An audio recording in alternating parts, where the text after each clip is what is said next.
Sir வணக்கம். வணக்கம் கப்ரியால். So இப்போ தமிழ்நாட்டு அரசியலை கேர்ஃபுல்லாக ஃபாலோ பண்ணக்கூடியவங்களுக்கு இருக்கக்கூடிய ஒரே கேள்வி என்னென்னா, அதிமுக பாஜக அலைன்ஸ் நடக்குமா அப்படின்றது ஒன்று. ரெண்டாவது, அண்ணாமலை அவர்கள் நீடிப்பாரா, பாஜகவோட தமிழ்நாட்டு தலைவரா, இல்லைனா மாற்றப்படுவாரா? இந்த ரெண்டு கேள்விகள் இருக்குது. நீங்கள் என்ன நினைக்கிறீங்க? அண்ணாமலை தமிழக பாஜகவுக்கு பெரிய அசற்று. தமிழக பாஜக நாம் தமிழர் சீமான்கிட்ட துண்டக்கானம் துணியக்கானன்னு ஓடினாங்க. எப்படி? துண்டக்கானம் துணியக்கானன்னு ஓடினாங்க.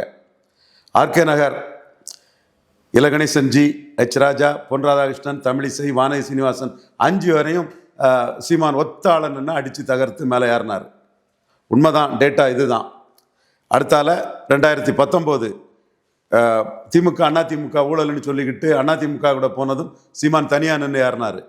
அடுத்தால 2021 சீமான் பாஜக எடுத்ததை விட 3 மடங்கு ஓட்டு, நியர்லி 2 மடங்குக்கு மேலே 3 மடங்குக்கு கிட்ட 2.7 6.8 எடுத்தார். இந்த 3 களத்திலையும் தமிழக பாஜகவை இந்துத்துவாவை தமிழ் தேசியம் ஏறி போயிட்டு, நான் ஏற்கனவே சொன்னது தான், ஜெயலலிதா இறந்த பிறகு அவங்கள்ட்ட இந்த இந்துத்துவா ஓட்டு என்ன ஆகுது, தமிழ் தேசிய ஓட்டு என்ன ஆகுதுன்னா அதில் தமிழ் தேசியத்தில் சீமான் ஜெயித்தாருன்னா அதுக்கு முக்கிய காரணம் தமிழக பாஜகவின் ஒற்றுமையின்மையும் இந்துத்துவாவை அவங்க சரியாக கொண்டு போகாதுதான் காரணம். மீண்டும் சீமான் கிட்ட அந்த கோட்டை விட்டுக்கிட்டு கோப்பையை சீமான் கையில் கொடுக்குற வேலையை தமிழக பாஜக இப்போ செய்துகிட்டு இருக்கதான் தெரியுது. ஏற்கனவே அண்ணாமலை இருக்கும்போதே ஈரோடு கிழக்கில் கோட்டை விட்டுட்டாங்க. எப்படி கமலஹாசனும் தினகரனும் சீமான்கிட்ட கோட்டை விட்டுக்கிட்டு சீமான் 8% போகும்போது அவங்க நிலைமை, 2 வரும் வெயிட்டேஜ் ஆனவங்க தான். இவர் கமலஹாசன் ஒரு கேம்பெயின் வேல்யூ கொண்டவர் தான்.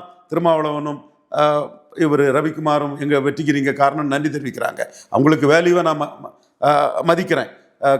தினகரன் டெபாசிட் இலக்கு செய்திருக்காரு ரெட்டலைங்கிறது நான் மதிக்கிறேன். ஆனால் சீமான் கம்பேரிசனில் அவங்க களத்துக்குள்ளே வராத ஒரு சூழ்நிலையில் வந்தால் சாதிச்சிருக்க முடியும். கமலஹாசன்லாம் பிரச்சாரம் பண்ணால் நின்றுருக்க முடியும். வராத சூழ்நிலையில் சீமான் தெளிவாக மக்களோட மக்களாக களத்துக்குள்ளே நிற்கிற நாட்டு ஏறி போயிட்டாருன்னு தெளிவாக ப்ரூவ் ஆயிட்டு. அதே மாதிரி ஈரோடு கிழக்கில் நிற்காததுலையும் சீமான் ஏறிட்டார். பாஜக ஓட்டர்ஸ் மத்தியில் சீமான் ஹீரோ ஆயிட்டார். அது அண்ணாமலை இருந்தும் அது ஈரோடு கிழக்கில் நிற்க முடியாத காரணம் ஒட்டுமொத்த பாஜகவில் உள்ள கோஷ்டி மோதல்கள், சுயநல எண்ணங்கள், தமிழிசையை மாற்றிக்கிட்டு நாம் தலைவராக வரணுங்கிற எண்ணத்தில் ஆர்கே நகரில் செயல்பட்ட மாதிரி அண்ணாமலையை மாற்றிட்டு தாம வரணும்னு சுயநலமாட்டு எங்கே ஆஃபர் கிடைக்குமோன்னு அங்கங்கெல்லாம் பார்த்த சுயநல தலைவர்கள் தான் காரணம். அண்ணாமலை தலைவராக இருக்கும் போதே ஈரோடு கிழக்கிலே சீமான் கிட்ட பாஜக களத்துக்குள்ள இன்எலிஜிபிளாக வராமல் போனதிலே பாஜகவுக்கு ஒரு அடி. அதற்கு முன்னாடி அண்ணாமலை சாய்ச்சார், 2 களத்தில் சாய்ச்சார். ஒன்று என்டிஏ வாட்டு விக்கிரவாண்டியில் சாய்ச்சார். அடுத்து மோடி பிரதமர்னு சீமான் 8.2%. நான் சீமானை குறைச்சி மதிப்பிடலை. பணம் செலவழிக்க முடியல, காசு கொடுக்கல, ஓட்டு காசு கொடுக்கல. அண்ணாமலையே பாராட்டுறாரு. சீமான் காசு கொடுக்காம ஓட்டு எடுக்கிற ஓட்டு மகத்தான ஓட்டுன்னு அண்ணாமலை அதை பெருந்தன்மையாக பாராட்டுறாரு. அந்த 8.2 விட இவர் அண்ணாமலை ஏசி சண்முகம், பாரிவேந்தர், ஜான் பாண்டியன், இவர் தேவநாதன் யாதவ் இவங்களெல்லாம் கொஞ்சம் குறைச்சிக்கிட்டு அவங்க ஓட்டை குறைச்சி பார்த்தா கூட ஒரு 3/4% ஓட்டு மோடி பிரதமர்னு எடுத்தவர் விக்கிரவாண்டியில் ஏறி போனார். என்டிஏன்னு ஒரே குட்டையில் ஊறிய மட்டைகள்னு பெருந்தலைவர் காமராஜ் சொன்ன, இறக்கும்போது 35 to 40% மக்கள் ஆதரவை பெற்றிருந்த பெருந்தலைவர் காமராஜ் அந்த இன்ஃப்ளூயன்சர் பேரனாக இருக்கலாம், பேத்தியாக இருக்கலாம், ஓட்டர்ஸை தன்வசப்படுத்தி வளர்ந்த அண்ணாமலை ஈரோடு கிழக்கில் கோட்டை விட்டுட்டார். ஈரோடு கிழக்கிலே அண்ணாமலை கோட்டை விட்டார் நான் சொல்ல மாட்டேன், பாஜக கோட்டை விட்டுட்டு, அல்லது ஜி.கே. வாசன் அவருக்கு பலம் இல்லாதனால இங்கே ராமதாஸ் பலமாக நின்னார். அங்கே ஜி.கே. வாசன் சீமான் கிட்ட கோட்டை விட்டுட்டு போயிட்டார். சீமான் வளர்ச்சிக்கு தமிழ் மாநில காங்கிரஸ் நிற்க முடியாத ஒரு காரணம் ஜி.கே. வாசன் காரணம், ஒட்டுமொத்த என்டிஏயும் காரணம். ஸோ களத்துக்குள்ளே வராது அவங்களோட இன்எலிஜிபிலிட்டி, அவங்களோட திறமையின்மை. ஒரு கேண்டிடேட் போட்டு ஃபைட் பண்ண முடியல. அப்போ அது மக்கள் மத்தியில் பார்ப்பான். களத்துக்குள்ளே வராதவங்கள மக்கள் பெருசாக மதிக்க மாட்டான். சீமான் களத்துக்குள்ளே நின்னார். தமிழ் தேசியம் வர்சஸ் திராவிடன்னு நின்னார். தென் சீமான் வர்சஸ் ஸ்டாலின் நின்னார். பெரியார் வர்சஸ் தமிழ் அடையாளங்கள் பிரபாகரன், இரட்டைமலை சீனிவாசன், ஆதித்யவாச பண்டிதர், பாபு சிதம்பரனார், பசும்பொன் தேவர்னு தமிழ் அடையாளங்கள்னு அவர் ஒரு களத்துக்குள்ளே நின்னார். என்டிகே தமிழ் தேசியம் இந்துத்துவா இதில் நீங்கள் பார்த்தீங்கன்னா அண்ணாமலை தலைமை 2024 பாஜக வழி நடத்தலைன்னா சீமான் 8 இருக்காது, 12% வந்திருப்பார். இதுதான் கருத்து குரல்களாட்டு சிலர் குதிரை கடிவாளத்தை பூட்டிய மாதிரி சிந்திக்கிறாங்க. அது கேசி பழனிசாமி என்றாலும் சரி, அவர் கோயம்புத்தூர் பாஜக தலைவர், அவர் அனைத்து சீட்டும் கோயம்புத்தூரில் ஒரு ஆர்கனைசராக ஜெயித்தவர் தான், 24 கோட்டை விட்டார். அவர் பேர் என்ன, வேலுமணி போன்றவர்களாலும் சரி, குதிரைக்கு கடிவாளத்தை போட்ட மாதிரி சிந்திக்கிறாங்க. அதிமுக பாஜக இணைந்திருந்தால்னு சொல்கிறாப்புல. அண்ணாமலை எடுத்த அந்த 18% ஓட்டும் ஒரே குட்டையில் ஊரின் மட்டைகள் என்று தான் இறக்கும் போது 35 to 40% மக்கள் ஆதரவு பெற்றிருந்த பெருந்தலைவர் காமராஜ் அந்த இன்ஃப்ளூயன்ஸ் உள்ள குடும்பங்களின் வாக்குகள் தான். இந்த வாக்காளர்கள் பெரும்பகுதி எடப்பாடியும் வேண்டாம் ஸ்டாலினும் வேண்டாம் என்று மோடிக்கு வாக்களித்தவர்கள். இன்று சமூக வலைத்தளங்களிலும் ஒவ்வொருத்தரும் அண்ணாமலைக்கு ஆதரவாக கொதிநிலையில் பேசுவதையும் பார்த்தாலே உங்களுக்கு தெரியும். அண்ணாமலை மாற்றப்பட்டால் சீமானுக்கு நாங்கள் வாக்களிப்போம், அண்ணாமலை நீக்கப்பட்டால் சீமான் அண்ணா தான் எங்கள் வாக்கு சீமான் அண்ணாவுக்கு தான் அனைவரும் சொல்கிறாங்கன்னா, அந்த ஓட்டர் சென்டிமெண்ட் ஒரே குட்டையில் ஊறிய மட்டைகள்னு எடப்பாடியும் வேண்டாம் ஸ்டாலினும் வேண்டான்னு உள்ள ஓட்டு. இவங்க ராஜகோபாலன், டெல்லி ராஜகோபாலன், ரங்கராஜ் பாண்டே, ஜேபிசி செர்ராம் போன்ற ஒரு சில சகோதரர்கள் தங்கள் வசதிக்காக அது திமுக வேண்டாம் என்று விழுந்த ஓட்டு என்று போலியாக பொய்யாக புனைவுகளையும் கட்டுக்கதைகளையும் கூறுகிறார்கள். உங்கள் முன்னால் ரங்கராஜ் பாண்டேயிடம் நான் விவாதிக்க தயாராக இருக்கிறேன். இந்த வாக்கு திமுக வரும் திமுக வாக்கு மட்டுமல்ல, திமுக வேண்டாம் அதிமுக வேண்டாம் என்று ஒரே குட்டையில் ஊறிய மட்டைகள் என்ற பெருந்தலைவர் காமராஜரை தலைவராக ஏற்றுக்கொண்ட அவர் அடிச்சோட்டில் வந்த குடும்பங்களைச் சேர்ந்த வாக்காளர்கள் தான் அண்ணாமலையும் ஏற்றிருக்கிறார்கள், சீமானையும் ஏற்றிருக்கிறார்கள். இதுதான் யதார்த்தமான உண்மை. ஆனால் அது என்ன ப்ரூஃப் இருக்கு, என்ன டேட்டா இருக்குது? டேட்டா நான் சொல்றதான் டேட்டா. தெளிவாக ஒரே குட்டையில் ஊறிய மட்டைகள்ங்கிறத சொல்லி தான் எடுத்தார். அந்த கூட்டணியில் திராவிட இயக்கம்னு சொன்னால் ஓபிஎஸும் டிடிவி தான் இருக்கிறாங்க, மற்ற ராமதாஸும் திமுக அண்ணா திமுக அல்லாதது தான். இன்னும் இதுக்குள்ளே நான் டேட்டா சொல்லணும்னா தெளிவாக நான் சொல்கிறேன் உங்களுக்கு. ஒரு இந்த வாக்காளர்கள் ஸ்டாலின் எதிர்ப்பு வாக்காளர்கள்ங்கிறதான் பாண்டேயின் வாதம். பாண்டே முன்னாடி உட்காருங்க, டேட்டாவை சொல்லி பாண்டைய கருத்தியல்ல பாண்டே என் தம்பி தான், தலைகளை கட்டி தொங்க போடுறேன். திமுக வேண்டாம் அண்ணா திமுக வேண்டாம் ஸ்டாலின் வேண்டாம் எடப்பாடி வேண்டாங்கிற வாக்கு தான் மோடி தலைமைக்கு மக்களவைக்கு விழுந்த வாக்கு. ஆதாரத்தை இப்போ நான் சொல்கிறேன்.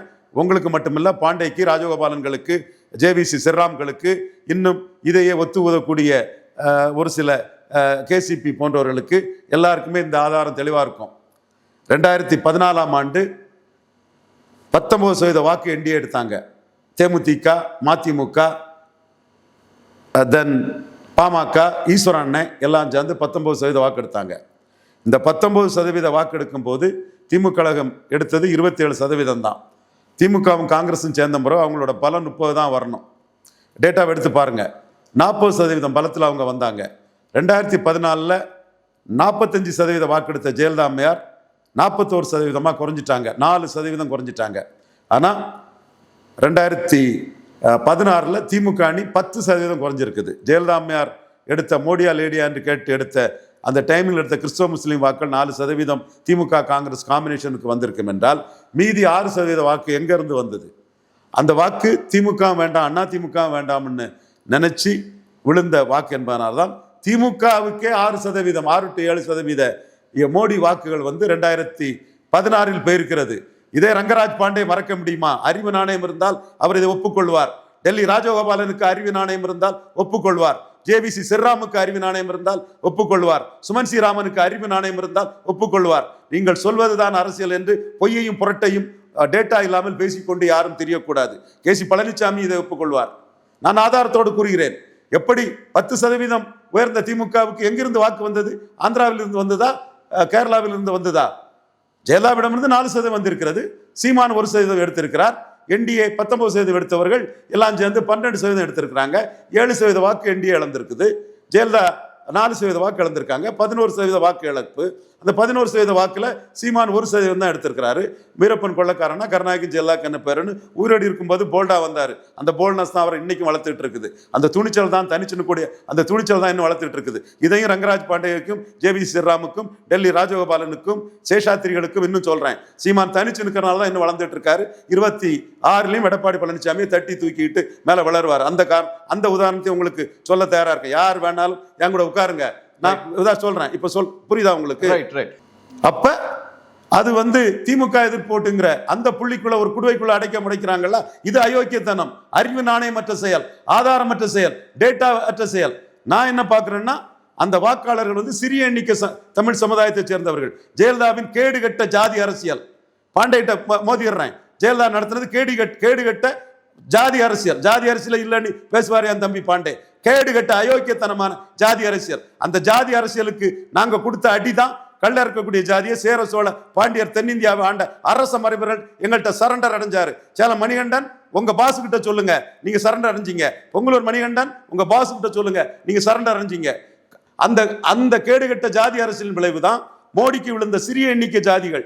அந்த சிறிய எண்ணிக்கை ஜாதிகள் அது தேவாங்கர் செட்டியாரா இருக்கலாம், 24 மலை தெலுங்கு செட்டியாரா இருக்கலாம், முதலியார்களா இருக்கலாம், செங்குந்தர்களா இருக்கலாம், அட்டவணை பிரிவு சமூக மக்களாக இருக்கலாம், சோழிய வேளாளராக இருக்கலாம், முசுகுந்த வேளாளர்களாக இருக்கலாம், சிறிய எண்ணிக்கை ஜாதிகள் வண்ணார் நாவிதர் குயர் போன்ற சமூகங்களா இருக்கலாம். ஸோ இப்போ என்னன்னா, இப்போ நான் இது ஏன் சொன்னேன்னா, நீங்க என்கிட்ட டேட்டா என்னன்னு கேட்டீங்க, பொய்யான டேட்டாவை சொல்லக்கூடியவங்களை அவங்கள என் சகோதரர்கள் தான். ஐ லவ், நான் அவங்க எனக்கு அன்பிற்கும் மதிப்பிற்கும் உரியவங்க தான். பட் இந்த உண்மை வெளிப்படணுங்கிறதுக்காக நான் சொன்னேன். என் டேட்டா தெளிவாக தான் இருக்குது. ரைட், கண்டிப்பா. ஸோ இப்போ நீங்க எல்லாரும் வச்சு பேசின விஷயங்கள்லாம் வச்சு பார்க்கும்போது எனக்கு புரியுற விஷயம் என்னன்னா, அதிமுக பாஜக கூட்டணி ஃபைனலைஸ் ஆயிருச்சு, அண்ணாமலை அவர்களும் மாற்றப்படுவார் அப்படின்றதான் நீங்க மறைமுகமா சொல்றீங்கன்னு நினைக்கிறேன், இல்லையா? அதற்கான வாய்ப்புகள் இருக்குது. ஆனா அந்த கூட்டணி உடைஞ்சது சீட்டுதாரரால தான். உள்ளாட்சி தேர்தலில் உடைஞ்சது. 2% சீட்டு தரோன்னு சொன்னாரு எடப்பாடி, 5% கேட்டார் அண்ணாமலை. மீண்டும் அண்ணாமலைக்கு சாதனை நான் சொல்றேன். சீமானுக்கு அமைப்பு பலம் இல்லைன்னு அன்னைக்கு சொன்னேன். அண்ணாமலை தான் 3வது வருவாருன்னு சொன்னேன். சீமானை பற்றி நான் இதுவரை பேசுனது எதுவுமே தப்பாகல, எல்லாமே கரெக்டாக இருக்குன்னு சொல்லும்போது நான் ஆராய்ஞ்சு தெளிவாக தான் சீமானை பற்றிய விஷயங்களும் சொல்றேன். இன்னும் சொல்ல போனா சமூக ரீதியாக மேல ஒரு குற்றச்சாட்டு வரும்னு சொல்லும்போது ஒரு தடவைக்கு பல தடவை யோசித்து தான் சீமானை பற்றி நான் ப்ரெடிக்ட் பண்றேன். ஸோ இந்த கூட்டணி முடிஞ்சது சீட்டு தரலாறுல உள்ளாட்சி தேர்தலில் முடிஞ்சது.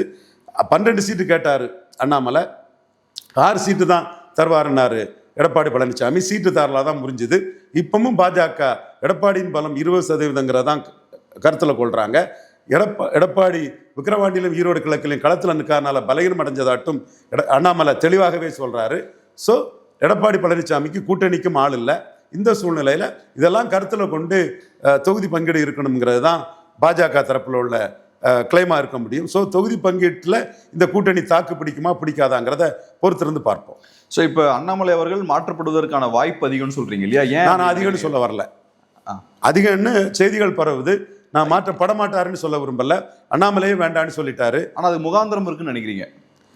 அண்ணாமலை மாற்றப்பட்டால் பாஜக தமிழ் தேசியத்துக்கிட்ட தோத்த இந்துத்துவா, பெரியாரா பிரபாரணாங்கிறதுலையும், திராவிடமா தமிழ் தேசியமாங்கிறதுலையும், ஸ்டாலினா சீமானாங்கிறதுலையும் சீமான் ஒரு மிகப்பெரிய ஜம்பு எடுப்பார். சீன மூங்கில் மாதிரி மிகப்பெரிய வளர்ச்சி அடைவாருங்கும்போது சீமான் ஒரு பெரிய வளர்ச்சி அடைவார். அப்படி இந்துத்துவா இதை அந்த ஸ்பேஸை தமிழ் தேசியத்துக்கிட்ட அண்ணாமலையை காவு கொடுத்து சீமான் கிட்ட அந்த வாக்கை கொடுக்க டெல்லி தலைமை முற்படுவாங்களாங்கிறது போக போக தான் தெரியும்.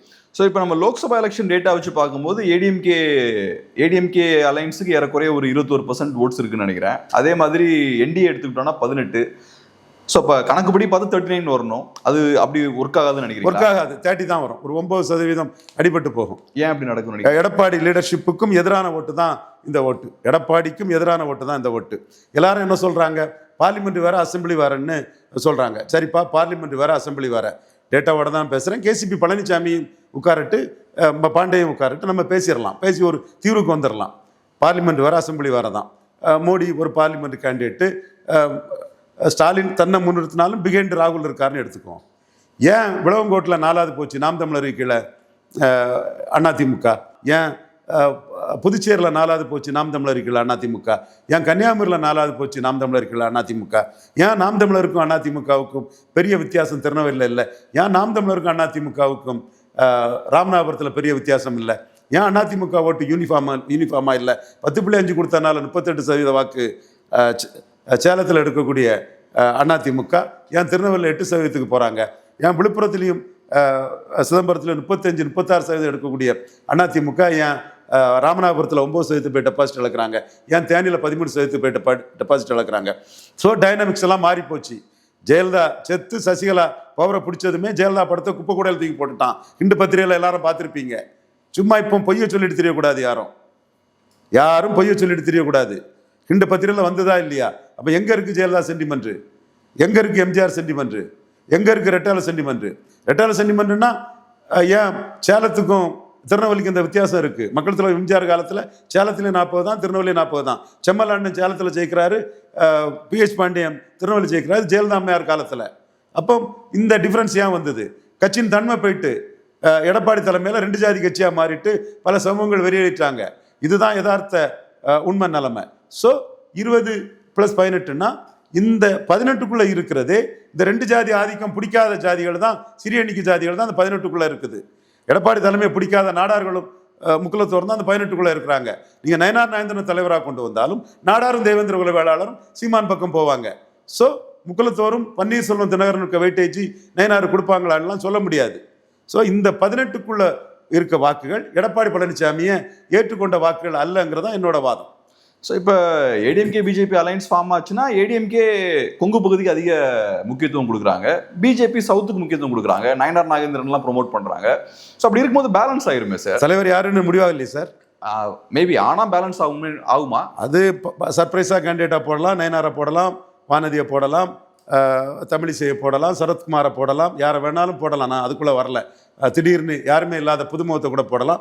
அண்ணாமலையே கண்டினியூ பண்ணவும் செய்யலாம். யூகத்தில் ஒரு லெவலுக்கு மேலே நம்ம ஆர்கியூ பண்ணணுமா? அண்ணாமலை உறுதியாக இருப்பாருன்னு நான் சொல்ல வரல. ஏன்னா அவரே என்னை விட்டுருங்கன்னு சொல்லும்போது உறுதியாக இருப்பார் நான் சொல்ல வரல. யூகத்தில் இவர் தான் தலைவர்னு சொல்லி ஒருத்தர் வச்சு நம்ம ஆர்கியூ பண்ணுறது சரியாக இருக்குமா? ஊடகத்தில் நம்ம கேரியட் விளையாட்டு ஆக மாட்டோமா? நான் இருக்காதுன்னு சொல்ல வரல. ஆனால் இப்போ சவுத்தில் ஃபோக்கஸ் பண்ணி பாஜக சவுத்தில் இருக்கக்கூடிய ஒரு ஹெவி வெயிட்டை உள்ளே கொண்டு வந்தா பேலன்ஸ் ஆயிருமா? அது என்ன எப்படி நாடார் ஓட்டு, ஆலங்குளம் ஓட்டும், ராதாபுரம் ஓட்டும், மரவர் ஓட்டா, நாடார் ஓட்டு அது சீமானுக்கு போயிட்டுன்னா, இந்த நாடார் ஓட்டு சீமானுக்கு போயிட்டுன்னா முதலுக்கே மோசம் போயிருமே. அதே எப்படி நீங்கள் தமிழ்மணி சொல்கிறாரு, அவருக்கு இந்த இது தெரியுமா? தெரியாமல் அவர் சொல்கிறாரு. இன்னொரு விஷயம் நீங்கள் என்ன சொன்னீங்கன்னா, இப்போ அதிமுக பாஜக சேர்ந்தாலும் 39% வராது, 30 தான் வரும்னு சொல்றீங்க. கண்டிப்பா 30 தான் வரும். நீங்க நயனாரா போடுங்க, தமிழிசையை போடுங்க, சரத்குமாரை போடுங்க, வானதியை போடுங்க, யாரை போட்டாலும் அது 8-9% ஓட்டு போயிடும். 30 தான் வரும். சென்டிமெண்டல் ஓட்டு எடப்பாடியும் வேண்டான்னு விழுந்த ஓட்டு தான் அந்த 18%. ரைட், ஒரு 10%. அது ஸ்டாலின் வேண்டான்னு விழுந்த ஓட்டு அல்லங்கிறத தான் 2014 உதாரணத்தை நெத்தி பொட்டல் அடிச்சால யாருக்குன்னு தெரியும். அந்த நபர்களுக்கு சொல்றேன், மோசடியா பேசிட்டு தெரிய முடியாது யாரும். ரைட். ஸோ ஒரு 10% ஓட் கம்மியாகுதுன்னா அது பாஜக இழக்கிறாங்களா, அதிமுக இழக்கிறாங்களா? பாஜக தான் இழக்கிறாங்க. அதிமுக இழப்பு குறைவாக தான் இருக்கும். அதிமுக இழப்புங்கிறது விக்கிரவாண்டியில் ஈரோடு கிழக்கில் நிற்காம குளத்தனமாக ஓடினது தான் அதிமுக இழப்பு. அது 2-3% குறைவாக தான் இருக்கும். ஏன்னா நம்ம மனச்சாட்சிப்படி பேசணும். பிரைம் மினிஸ்டர் கேண்டிடேட் இல்லாமல் பணம் செலவழிக்காமல் ஏடிஎம்கே எடுத்த 20.4 கிருஷ்ணசாமி ஓட்டு முபாரக் ஓட்டு எடுத்துட்டா கூட 19.4% ஓட்டு இருக்கு. ஒரு 20% ஓட்டு எடப்பாடி பழனிசாமி இஷ்யூ இல்லாமல் எடுத்துட்டாரு. ஸோ ஏடிஎம்கே சென்டிமெண்ட் ஓட்டு அதில் பன்னீர் கலைக்க வேண்டியதில் கலைச்சி எடுத்துட்டாரு. தென் இந்துத்துவா கரைக்க வேண்டியதை கரைச்சி எடுத்துட்டாங்க பார்லிமெண்ட் எலெக்ஷன்ல. மீதி இருக்கிற 20 எடப்பாடி பழனிசாமிக்கு கடைசி கட்ட பலகீனம்ங்கிறது விக்கிரவாண்டியில் களத்தை விட்டு ஓடினதும் ஈரோடு கிழக்கில் களத்தை விட்டு ஓடினதும். இது ஒரு 2-3% குறைக்கலாமே தவிர மற்றபடி அதிமுக வாக்கு இந்த மக்களவை தேர்தல் வாக்கு பெரிய அளவில் குறையன்னு கருதலைனா. பட் 15க்குள்ளே நிறுத்தணும்னு நான் முயற்சி பண்ணாலும் கூட இந்த வாக்கு இஷ்யூ இல்லாமலே மக்களவை தேர்தலில் பணம் செலவழிக்காமலே எடப்பாடி கிடைச்ச ஓட்டுங்கிறனால இந்த ஓட்டு அதிமுக ஓட்டுங்கிறத நான் மதிக்கிறேன். இந்த ஓட்டு கீழே போகணும்னா செங்கோட்டை மூலமாக ஒரு பிளவு வந்தால் அது கீழே போகலாம். இந்த ஓட்டோட இப்போ பலகீனம் களத்தை விட்டு விக்கிரவாண்டியிலும் ஈரோடு கிழக்குலையும் ஓடினது தான். ஈரோடு கிழக்கில் களத்துக்குள்ளே நின்று இருப்பாருன்னா சீமானுக்கும் இவருக்கும் பெரிய வித்தியாசம் கொங்கு மண்டலத்தில் இருந்திருக்காது. 23% ஈரோடு கிழக்கில் எடுத்திருந்தாரு. ஒரு 5% ஈர்ப்பு சக்தியற்ற எடப்பாடி பழனிசாமியால் குறையும். அது 18 ஆயிருக்கும். சீமான் 8.3 எடுத்திருந்தாரு, அது 13 ஆயிருக்கும். டிஃபரன்ஸ் 5 தான் ஆயிருக்கும். சீமானுக்கும் சனுக்கும் பெரிய டிஃபரன்ஸ் இல்லைங்கிறத காட்டுறதுக்கு வெளிப்பற்றக்கூடாதுங்கிறதுக்காக களத்தை விட்டு ஓடிட்டாரு. களத்தை விட்டு ஓடுனதால கொஞ்சம் பலகீனம் அடைவார். மற்றபடி அவருக்கு பார்லிமெண்ட் ஓட்டுங்கிறது ஸ்ட்ராங் ஓட்டாக தான் நான் அதை பார்க்குறேன். அதை நான் குறைச்சி மதிப்பிடலை. ஆனால் இந்த 18% என்டிஏ ஓட்டு ஒன் டைம் ஓட்டு. அண்ணாமலை இல்லைன்னா சீமான் 12க்கு போயிருப்பார். 4% இந்த 18 வந்திருக்காது. ஸோ இது ஒன் டைம் ஒரு ஃபோக்கஸ் ஓட்டாக தான் இதை பார்க்க முடியுது. 2014 ஒரு ஒன் டைம் ஓட்டாக வந்தது. ஸோ இந்த ஒன் டைம் ஓட்டு தாக்கு பிடிக்கணும்னா பலத்துக்கு ஏற்ப சீட்டை எடப்பாடி கூட கூட்டணினா வாங்கணும், அல்லது திமுக வேண்டாம் அதிமுக வேண்டான்னு ஒரு கூட்டணிக்குள்ளே போகணும். ஸோ இப்போ அதில் என்ன பிரச்சனை? இப்போ 24ல் தனியாக போகிறாங்க. ஸோ இப்போ ஏன் அதிமுகவோட போய் சேர வேண்டிய அந்த கட்டாயம் ஏற்படுது? நான் குறிப்பாக டெல்லி பாஜக தலைமையிலேருந்து பேசுகிறேன், அந்த பாயிண்ட் ஆஃப் வியூலேருந்து பேசுகிறேன். முடிவு ஆகாதுன்னு நம்ம சொல்ல தயாரில்லை. நாம் ஃபைட் பண்ணிட்டு இருக்கோம், கடுமையாக ஃபைட் பண்ணிட்டு இருக்கோம். அண்ணாமலையை விட்டுறாங்கன்னா பிஜேபி உண்மையிலே மோடிக்காக இந்த மண்ணில் நிற்கிறது நீங்கள் தானா, எம்எல்ஏ ஆகிறதுக்கு அவங்கவுங்க நாக்கு தொங்க போட்டுட்டு அலையிறாங்கன்னாலாம் கடுமையான விமர்சனங்களை வச்சு என்கிட்ட பேசுகிறாங்க. மோடிக்காக நீங்கள் தானே நிற்கிறீங்கன்னா மோடிக்கு வேல்யூ அடிஷன் அண்ணாமலை விட்டுறாதீங்க, எப்படியாவது நீங்கள் ஃபைட் பண்ணி அண்ணாமலையை ப்ரொடெக்ட் பண்ணுங்கன்னு எனக்கே பேசுகிறாங்க. ஸோ தலைமைக்கு அது தெரியும், அண்ணாமலையை வீழ்த்தினா அது இந்துத்துவா அங்கே வீழ்ந்து போகும், தமிழ் தேசியம் எமர்ஜ் ஆகும்னு தெரியும். நம்மளும் அந்த தகவலை சொல்லியிருக்கிறோம். மோடியும் தமிழ்நாட்டை பற்றி ரொம்ப நன்றாக தெரிஞ்சவர், மிக நன்றாக தெரிஞ்சது 71. ஆனால் தமிழ் தேசியம் எமர்ஜானா என்ன சார்? நீங்கள் சீமானை சப்போர்ட் பண்ணக்கூடிய ஆள் தானே? நான் யதார்த்த சூழலை தான் சொல்கிறேன். நம்ம கையில் cannot do and undo things Gabriel. என்ன நடக்கு என்னங்கிறத சொல்ல முடியும், மற்றவங்களோட அக்யூரேட்டாக நம்ம சொல்கிறோம். ஆனஸ்டாக பார்த்தா 10 கெட்டு ரவீந்திரன் துரைசாமி சரியாக சொல்கிறான்னு இருக்கும். 10 கெட்டு ரவீந்திரன் துரைசாமி சொல்கிறாங்கனால தான் என் தம்பி சீமான்கிறனால தான் நான் ஏமாந்துடக்கூடாதுங்கிறக்காக உள்ளாட்சி தேர்தலில் அண்ணாமலை தான் 3வது வருவார், சீமானுக்கு அமைப்பு பலம் இல்லைன்னு நான் சொன்னேன். சீமானை பற்றி சொன்ன எதுவுமே தப்பாக இருக்காது. விக்ரவாண்டியில் போலரைசேஷன் தான் வரும்னு சொன்னேன். ஈரோடு கிழக்கில் சீமான் தமிழ்நாட்டுக்கு களமாடுறாரு, எடுக்கிற ஓட்டு தமிழ்நாட்டுக்கு பொருந்துன்னே. 16 எடுத்தாருன்னா தமிழ்நாடு லெவலில் 18 வரை எடுக்கக்கூடிய சக்தி இன்னைக்கு சீமானுக்கு இருக்குன்னு ஆணித்தரமாக சொல்கிறேன். அதில் எனக்கு மனசில் பட்டதை சொல்லுவேன். சீமான் விஷயத்திலையும் 8% மக்களவையில் சீமான் வருவார்னு நான் மட்டும்தான் சொன்னேன். 2% ஐயா சுமன் ஸ்ரீராமன் இப்பவும் என்ன வந்தா சொல்லிட்டு இருப்பாரு. ஸோ நம்ம சொல்றது நியர்பை ட்ரூத் வரணும்னு நான் நினைக்கிறேன். 35 சீட்டு திமுக அணி ஜெயிக்கும்னு சொன்னேன், 48% வாக்கெடுப்பாங்கன்னு சொன்னேன், 4 தொகுதியில் போட்டின்னு சொன்னேன். அது கிளீனாக திமுக பற்றி பேசுனது கரெக்டு. 15% என்டிஏ தாண்டுன்னு சொன்னேன். 18 வந்துட்டார். நான் எதிர்பார்த்ததை விடவும் கூட வர்றதுக்கு காரணம் அண்ணாமலைக்கு லீடர்ஷிப்பு. சீமான் 8% வருவாருன்னு சொன்னேன், 8 வந்துட்டு. கிறிஸ்டின் முஸ்லீம்ஸ் வந்து கான்ஃபிடென்ட்டாக ஓட்டு போட்டாங்கன்னா கூடுதலாக வருவார்னு சொன்னேன். அவங்க திமுக ஆர்எஸ்எஸ் தோக்கடிக்க திமுக அன்னைக்கு தான் அவங்க ஓட்டு போட்டாங்க. ஸோ நான் சொன்னதில் தப்பாக போனது 15% எடப்பாடி பழனிசாமியை நிறுத்துவோன்னு சொன்னேன். வன்னியர்கள் வாக்காலையும் விஜயகாந்த் பிரேமலதா அம்மையார் சிம்பதியாலையும் அவர் வந்து 20 போயிட்டார். அந்த ஓட்டை நான் மதிக்கிறேன், ஏன்னா இஷ்யூ இல்லாமல் அவரே பணம் செலவழிக்காமல் எடுத்த ஓட்டு. ஸோ இந்த 2024 தமிழக இதை பார்த்தீங்கன்னா 10க்கு 9 நான் சொன்னது சரியாக வந்திருக்கும். அந்த மாதிரி நாம் சொன்னது சரியாக வரணுங்கிற அடிப்படையில் தான் வாக்காளர்களின் தன்மையை புரிஞ்சுக்கிட்டு பேசுகிறேன். 18% என்டிஏ ஓட்டு ஸ்டாலினுக்கு மட்டுமல்ல எடப்பாடிக்கு எதிரான ஓட்டு. அதுக்கு பெரிய எக்ஸாம்பிள் 19% என்டிஏ ஓட்டில் 6% கலைஞருக்கு போயிருக்கு. இதை யாரும் மறுக்க முடியாது. ஒரு சிலர் பேரை சொன்னாதான் அவங்க பொய் சொல்லிட்டு இருக்காங்கங்கிறது மக்களுக்கு தெரியுங்க. இந்தியா டுடே மணியை இதில் சேர்த்து சொல்கிறேன். ஷியாமண்ணனுக்கு இது தெரியும், அவரையும் சேர்த்துக்கிடுங்க. பிரியனுக்கு இது தெரியும், அவரையும் சேர்த்துக்கிடுங்க. டேட்டா ஏங்கிட்ட இருக்குங்கிறத ஆழ்ந்து பார்க்கக்கூடிய தமிழக அறிவார்ந்த தமிழ் மக்கள் புரிஞ்சுக்குவாங்க. அவங்க இந்த ஓட்டு வந்து ஸ்டாலினுக்கு எதிரான ஓட்டுன்னு முன்னெடுப்பாங்க. அது இல்லை, ஸ்டாலினுக்கும் எடப்பாடிக்கும் 2 பேருக்கு எதிரான ஓட்டுன்னு தான் நான் சொல்கிறேன், இந்த 18%. ஸோ இதிலிருந்து தான் பெரும்பகுதி சீமானுக்கு போகும். நம்மகிட்ட உள்ள விவாதத்திலே என்ன உங்கள்கிட்ட தரவு இருக்குன்னு கேட்டீங்க, இதுதான் தரவு. இப்போ நன்றி சார், உங்கள் பிஸியான டைமில் அருமையான பேட்டி ரொம்ப நன்றி.